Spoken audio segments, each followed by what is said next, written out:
Hello, my name is Brandon Michael Jordan. I live in the city of Las Vegas. Um, I guess I'll start where I was born officially, Detroit. Uh, I moved out here in the year 2000, so spent a decade here so far. Uh, as a young kid, I got to grow up, see the school system. I got to grow up around friends who turned to drugs and other things. Got to see a lot. Las Vegas is a hard city. If you don't have the willpower, you gotta at every turn there's some type of obstacle, some new addiction you can fall into. And on the other hand, there's an abundance of work and there's tons of industry, tons of jobs.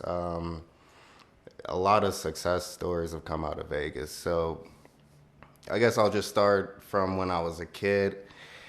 And when I first moved out here, it was crazy because in Detroit, I was just mostly around my own people. I'm just mostly black folks. I go to church. Everybody looked the same. I go to school. Mostly everyone looked the same. There's probably a couple, Caucasian kids here and there that I run into. But growing up in Detroit, at least for me in my area, it was just nothing but my own people. So when I came out here, a huge culture shock.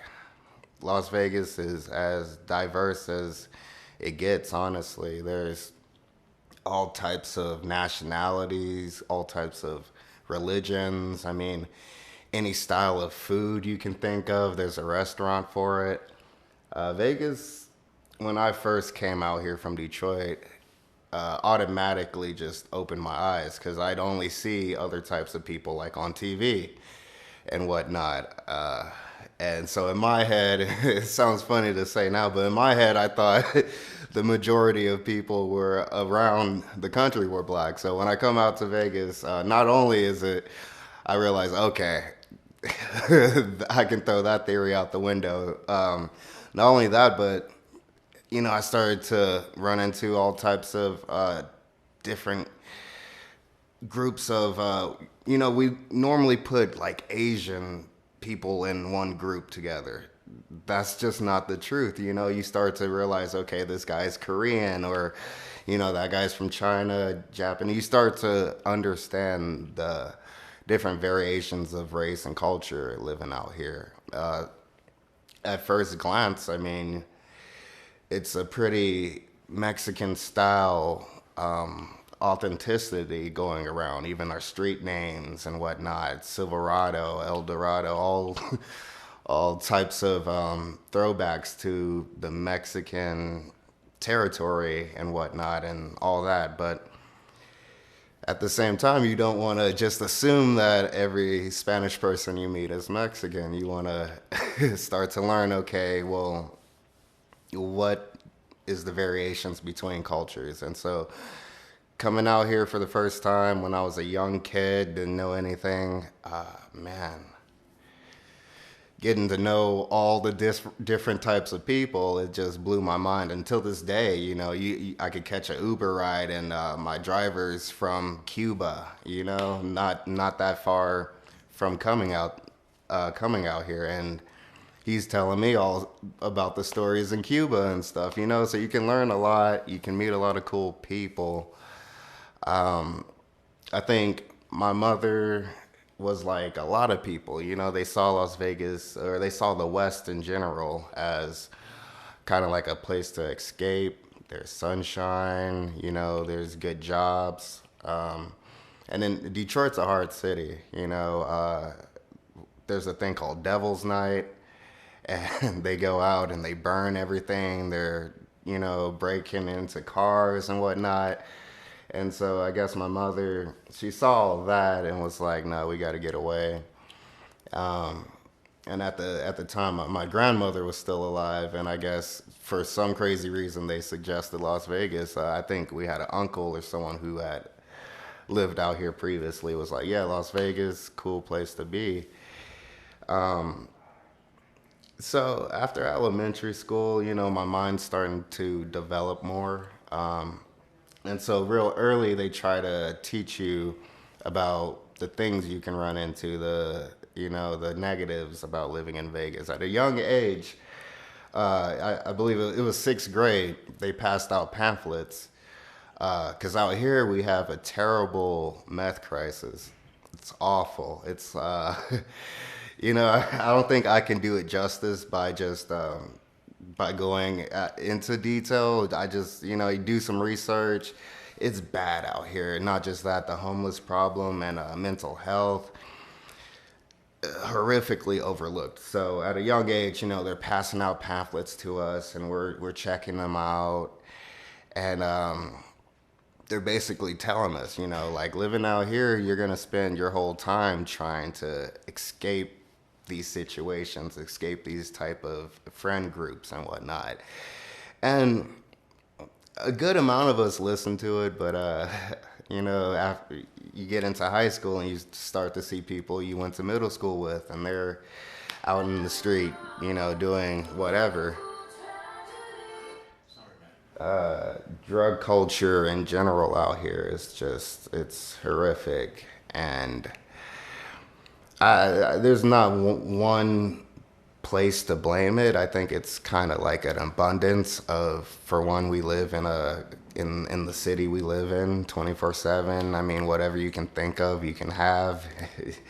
Whatever you can think of is going down, is going down. Like, whether you see it or not, it's a crazy city. I mean, another big issue out here is homelessness. And I experienced a good couple years of being off and on the streets, couch hopping, hitting up people like, hey, can I do this or that and get a place to stay for the night, whatnot. And when I was out there, honestly, it's like, you're so down on yourself. You're so beaten down. People walk past you, they look through you. You're basically invisible. A lot of people turn to drugs. Thankfully, I was just smoking my weed. That's I would have a beer here and there, but I wasn't out. I wasn't doing the meth, the ecstasy, and whatnot. And firsthand, a lot of kids my age were getting into it and trying to lead me that way, when I was on the streets. And the whole time, I was trying to pick myself up. I was trying to, at one, learn how to be an adult. I'm like 18, 19, 20, just kind of thrown out into this world. And so the whole time I'm learning how to be an adult, I'm learning the importance of being responsible and whatnot. And so I started off with just getting away from the drug culture and whatnot, because it's so easy to fall into. And then, people's depression and mental health, it's not easy for everyone to fight it off. I was thankful. The way I grew up, I never wanted to get into all that. There was one event where, I'm outside of this Vons. It's abandoned, and I was gonna post up there for a few hours. It's nighttime, and it's got a little cover kind of thing where where the shopping carts are. There's a wall, and for the most part, people can't really see you. So I would post up there for a few hours and then go look for another spot, like a park or something. And just the dangers of being out there. I was young and didn't realize, but this guy, he was drunk on whatever, he was high on whatever, and came over and didn't realize I was there. And so he's mumbling, doing his crazy stuff, and I'm trying to be quiet because I'm like, maybe he'll just go away, right?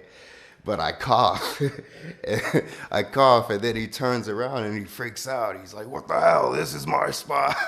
It's just, when you're on the streets, everything's already bad, but this is just like silly. I'm like, he's about to fight me because this is the spot he likes to hang out and do whatever. And thankfully, I personally have learned how to like talk myself out of a lot of situations. So I kind of calmed him down. I'm like, yo, it's cool. I'm a young kid. I'm just, give me a break, man. Calm down. out of his mind, just, like, get the fuck out of here, all this crazy shit. And and so I eased my way out. But I was lucky in my experiences because I've heard stories of people getting, all types of tragic things happening while they're just out trying to maybe sleep for a few hours or just kind of hang out somewhere. The homeless problem out here is huge, and it's not just what you would deem just the bad people of society that become homeless. It could be your sister, your brother. You could lose your job, and you're out there.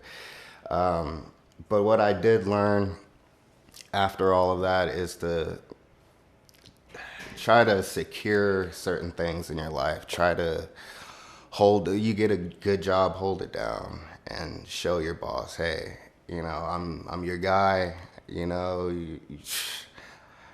be a good worker, show up on time, those are important. Build good relationships in life, and especially a town like this, there's opportunities everywhere. You want to build those relationships and keep moving forward. Right now, I'm working at my job. I love it. It's called Cocoa Taps, and it's founded in Las Vegas. Zero waste company. We take a coconut, put a bottle cap on it, your logo of choice, and you can have a field day with that. It's an awesome brand. Just imagine, getting involved with a company like as it's growing before it has its huge boom period. So I found myself in that position, and I was fortunate. I have a friend, his name's Mike, and he hooked me up big time. I'm forever grateful for him. He's awesome. He told me, hey man, I'm doing this gig on the side. We're doing something with coconuts and they need people, right? And so at the time I'm looking for a job. I was gonna work at Big Lots, but I'm not really, which is another thing I need to work on because I was never really a fan of those type of jobs. But I was gonna go work there, and then something happened to where I think I had lost my ID, and so I had to get a new one, and so they wouldn't hire me if they couldn't take a picture of my ID. So I was like, whatever, I'm gonna go do this. I'm gonna go do this warehouse coconut gig that my buddy's telling me about. And 2 years later, man, we've been on TV, we've been on the news, we've got the strip locked down. We got every casino you can imagine: Bellagio, MGM Grand, Caesar's Palace. We selling coconuts to the whole strip area. We also got a local gas station, I believe, yeah, our gas station, Terrible Herbs. We're doing a deal with them. All types of good business, and we're branching out. And this is a Vegas-born company that I got involved with.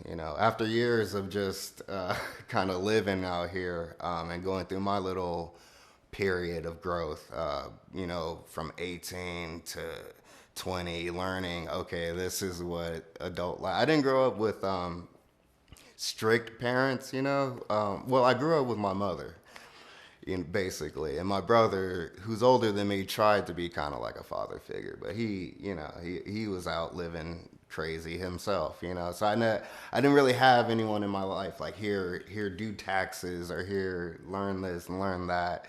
I was naive. I was 17 the year before I became homeless. 17. My mother went to prison, so I went to go live with her friend. And her friend, I don't want to get into too much detail about her. That's her. She's gonna live with who she is. But yeah, 18 years old, my birthday. They were like, get out. And at the time I'm like, okay, I can handle this. I got some friends. I could make something happen. And nope. Like, your friends, they can love you, they could care for you, but people don't want you at their house like that.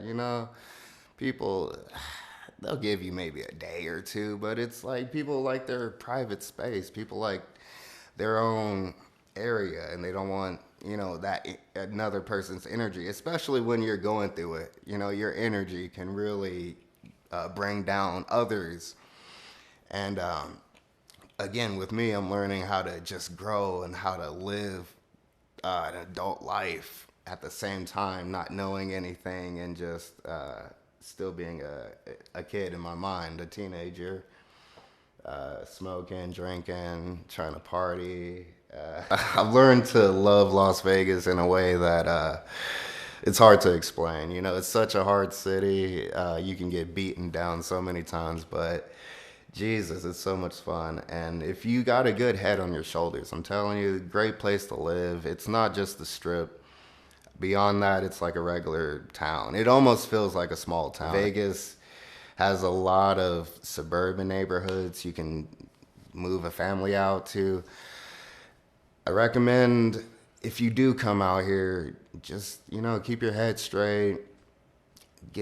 Stay away from the drug culture. Stay away from all those bad influences, especially if you have kids. Try to get them into the good schools. Clark County School District itself isn't anything to rave about, but there are a couple institutions that I would say are better than others.